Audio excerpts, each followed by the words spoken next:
Comrades,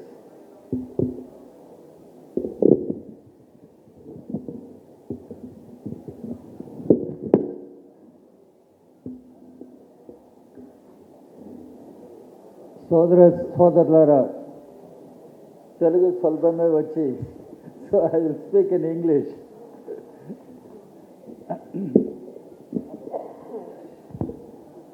Respected chairperson of this meeting, Comrade Chada Venkata Reddy garu,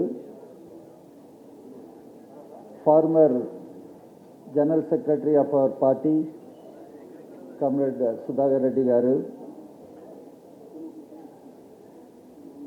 Honorable Minister, Telangana Government, Honorable Chairperson, Planning Commission, Telangana, distinguished leaders on the dais, former members of Parliament, and leaders from different organizations. Comrades, at the outset, I pay my rich tributes to Comrade Dharma Bhiksham. I congratulate the Telangana unit of our party for organizing such a wonderful celebration of the birth centenary of Comrade Dharma Bhiksham. Born in a toddy-toppers family, Comrade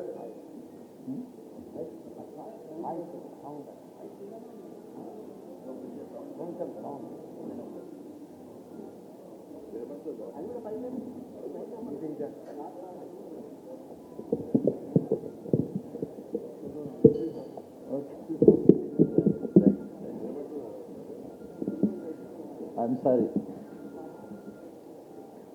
Born in a toddy-toppers family, Comrade Dharma Bhiksham emerged as one of the tallest leaders in the country. He was a freedom fighter. He was a communist revolutionary, fought for the liberation of Telangana from Nizam rule. He was a great organizer of the party, organizer of trade union movement.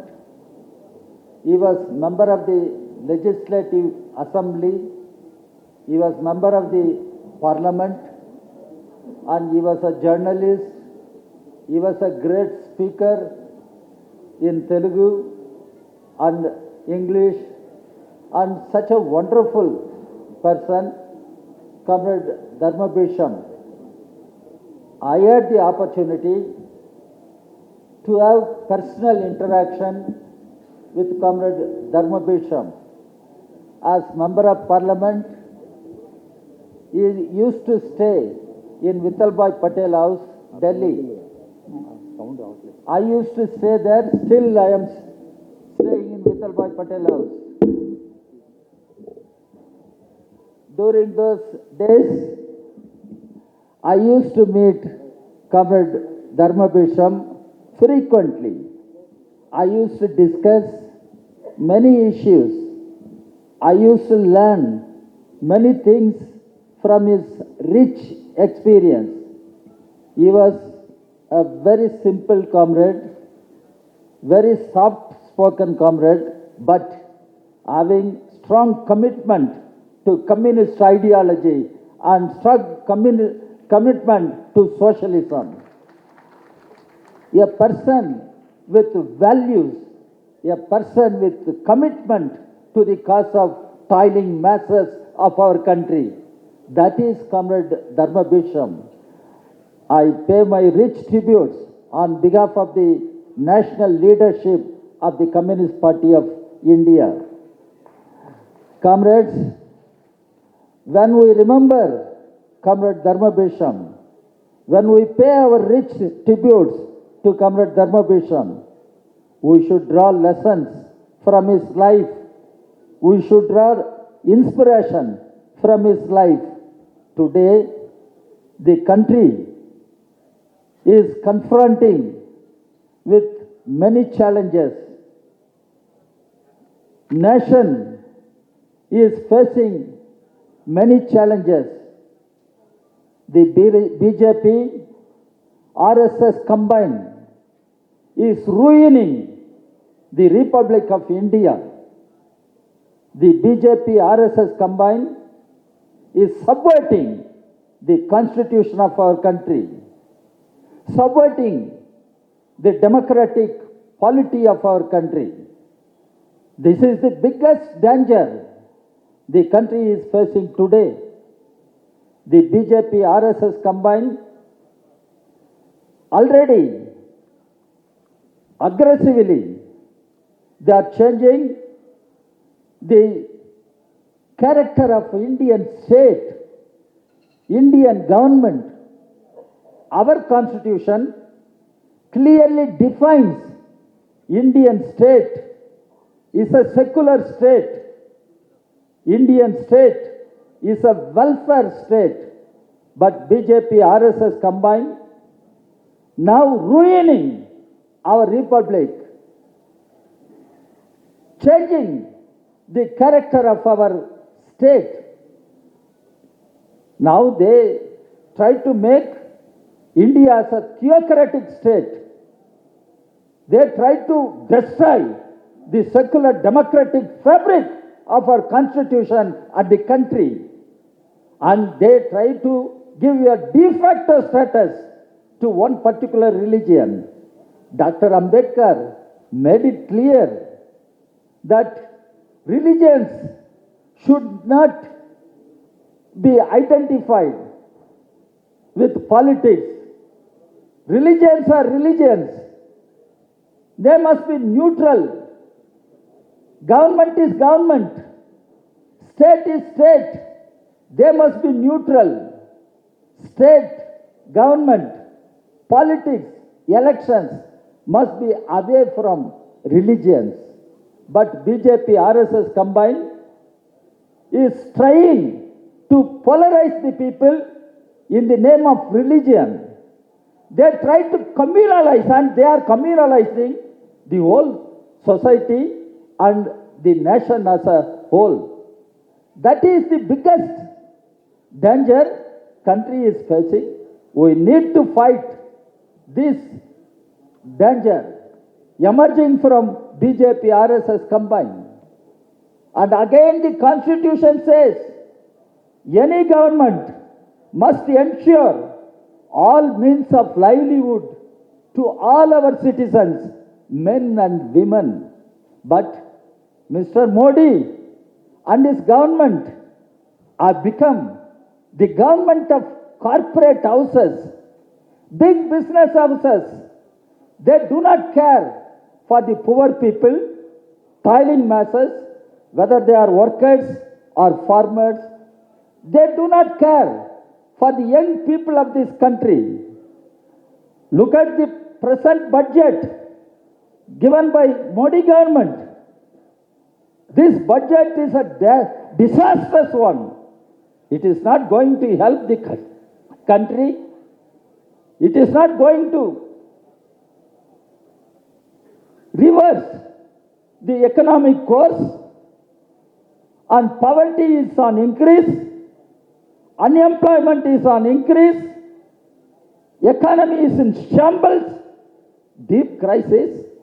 But Mr. Modi thinks in the name of wealth creators, he has to support Ambani's, Adani's, Tata's, Birla's. He is handing over all public sector undertakings to private sector. We have seen how the Air India has been handed over to Tata's. Now seaports, airports, railways, everything is going to be privatized. Who are the real wealth creators? They are the farmers, agricultural workers, the workers in factories. They are the real wealth creators. But Mr. Modi thinks they are not the wealth creators. Only Ambanis, Adanis, they are the wealth creators. This is what we should think over. We should fight against this economic policies pursued by Mr. Modi and his government.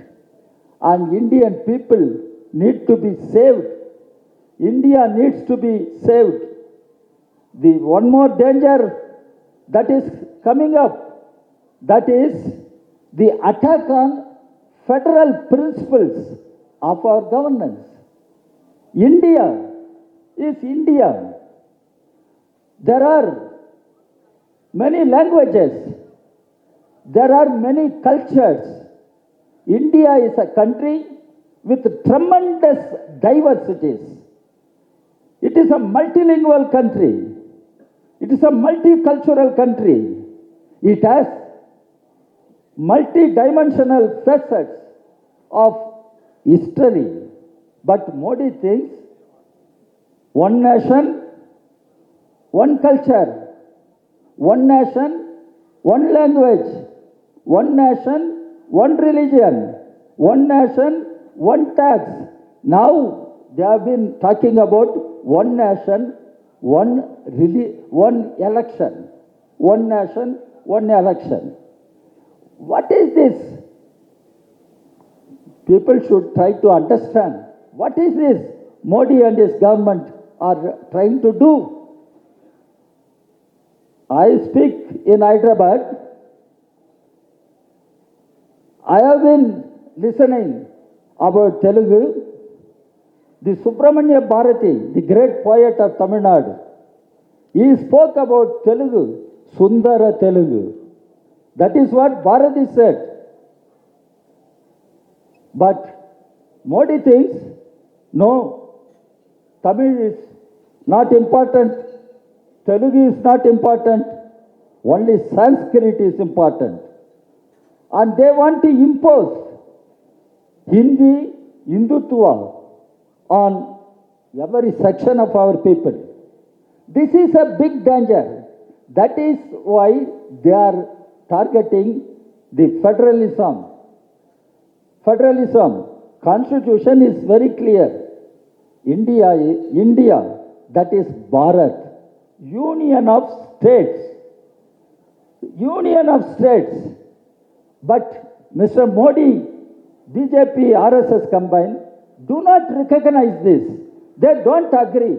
It is union of states. That is why they are snatching all the powers and rights of the states. They take away all the powers from the state governments, provincial governments. They want to grab all the powers in the hands of BJP, RSS combined. This is the biggest danger. That is why now many chief ministers are come out questioning Mr. Modi and telling him, we will not allow the federal system to be destroyed. We will not allow the state rights should be grabbed by BJP, RSS combined. Now, Mr. Stalin, the Tamil Nadu Chief Minister, has come out openly and he has given a call. There should be All India movement for justice, equality. And he has taken up the issue of federalism. And West Bengal, Ms. Mamata Banerjee has taken up this issue. Here in Telangana, I congratulate the Chief Minister of Telangana. I appreciate the position he has been taking up now. I wish Mr. KCR continues to fight the BJP uncompromisingly. And the situation demands, the nation demands all secular democratic parties, forces to come together and fight against BJP, RSS combined. The left parties, recently Mr. Modi gave an interview to a news agency, ANI. He says, communism has been pushed to one corner of India, Kerala. Communism is a dangerous ideology. Mr. Modi, how far you know about communism? I doubt. I challenge you. Can you fight and defeat the ideology of communism in India? We have fought against many autocrats, fascists. We fought against Hitler. Who saved Germany? It is communism which saved Germany from Hitler. Who fought against Mussolini? It is communists who fought against Mussolini and saved Italy and Europe. Even in Latin America, in the contemporary history, who fought against Pinochet when Allende was killed and the dictatorship emerged? Who fought against Pinochet dictatorship? It is communists. Mr. Modi, we tell you, your days are being numbered. You cannot continue to ruin this country and rule this country. All secular democratic forces will come together. Of course, on behalf of our party, the Communist Party, I appeal to all the leaders here representing different political parties. We are independent parties. At the same time, we should come together in order to save the nation, in order to save the constitution, in order to save democracy. That is what the situation demands today. The centrist parties, I appeal to them, you may not take left of center position, but you should not take this right of center position. You must fight the right-wing forces, the reactionary forces, which are dividing our people in the name of caste, in the name of religion, in the name of God. We must save our people from these right-wing reactionary forces. In this context, now many chief ministers are coming forward, speaking against Modi and his policies. And Telangana chief minister has become very articulate and vocal, criticizing the BJP and its policies. I hope in the coming days, the same aggressive attack on BJP RSS combined continues. And India, we need to save the federal character of our country. After all, we belong to different provinces, different cultures. That is the strength of India. India is a country with multiple cultures and languages. It is country with tremendous diversities. It is country having a pluralist democracy. All this will have to be saved, and Comrade Dharma Bhiksham stood for such policies, such values. Comrade Dharma Bhiksham was a great communist, one of the finest comrades, communist leaders we had in our country. And when we celebrate his birth anniversary, we must carry forward the legacy left by Comrade Dharma Bhiksham. I once again pay my rich tribute to Comrade Dharma Bhiksham on behalf of the national leadership of the Communist Party of India. I also thank the leaders from different political parties, organizations who have come here to associate with us in paying tributes to Comrade Dharma Bhiksham. And I hope we continue to work together to fight BJP, RSS combined to save India, to save the Constitution. to save democracy. Thank you very much, comrades.